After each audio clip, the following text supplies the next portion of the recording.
गोटे गोटे सांबादिक को मुझे देगा तो सर पेटे आप आरंभ करते सांबादिकता आरंभ कर नेता पर्यटन समस्त पैसा मांग क्या चले 3000 सीएम आम केमी चलू आज्ञा गोटे गोटे सांबादिक को मुझे देगा तो सर पेटे मांडुका पहाड़ लीज नियम अनियमितता।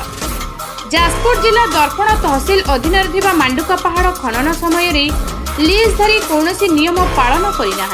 जातीय ग्रीन ट्रिब्यूनाल एने एक मामला रुजु होता। संजीव कुमार सामल और कृष्णचंद्र साहू पक्षर कोलकाता स्थित green tribunal eastern zone bench रे 216/225 रे होइतिबा मामलार तदंत करी रिपोर्ट प्रदान करने को जाजपुर जिलापाल को निर्देश देथिले। ग्रीन ट्रिब्यूनाल निर्देश क्रमे गत फेब्रुआरी 17 तारिख तदंत होइतिला। एही तदंत समय जना पड़ी जे लीजधारी सेठारे केते परिमाण मर्म उत्तोलन करुछंती। एहार दैनिक हिसाब पाई सूचना फलक मरा जिबार नियम थिला बेले ताहा सेठारे नथिला। कैमेरा लगा जिबार नियम थिला बेले ताहा लगा जाई नथिला। जे स्थान मर्म खनन पाई प्रशासन पक्षरु दिया जायछि ताहार परिसीमा रे कोनोसी बाड़ दिया जाई नथिला। मर्म बदल रे खंडलाइट पत्थर और बड़ बड़ पत्थर सेठारे गच्छित रहितला। बहु गभीर खनन करा जाय अछि। पशुपक्षी मानक पाई एहा विपदपूर्ण स्थान अटे। लीज एरिया बाहरे वृक्षरोपणर नियम रहितला बेले कौनसी चारा रोपण करा जाई नाही। परिवेश प्रदूषण प्रति ध्यान दिया जाई नाही। व्यापक धूଳି उड़िबा सहित रास्ता रे पानी सिंचन करा जाई नाही। जो रास्ता रे मरम भारी जान रे चालन करा जिवो सेतिपई स्वतंत्र रास्ता निर्माण आवश्यकता थिबा बेले मांडुका पलासबणी सरकारी प्राथमिक विद्यालय और अंगनवाड़ी केन्द्र निकट देई मरम बोझी भारी जान यातायात करिथांती।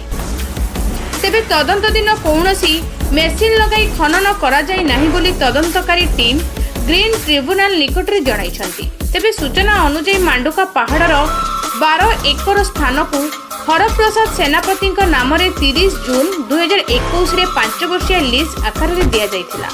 आसंता जून 30 रे एहार लीज अवधि शेष हेबो। विभिन्न समय रे बेआईन खनन नहीं अभियोग हेबा परी खनि विभाग, पुलिस, वन विभाग और तहसील पक्षरु चढ़ाऊ करा जाई गाड़ी जबत करा जिबा सह जोरिमाना आदाय करा जायछि। जाजपुर जिलापाल अंबर कुमार कर एने जातीय ग्रीन ट्रिब्यूनाल निकटरी सत्यापाठ जरिया रे दर्शाइछंती।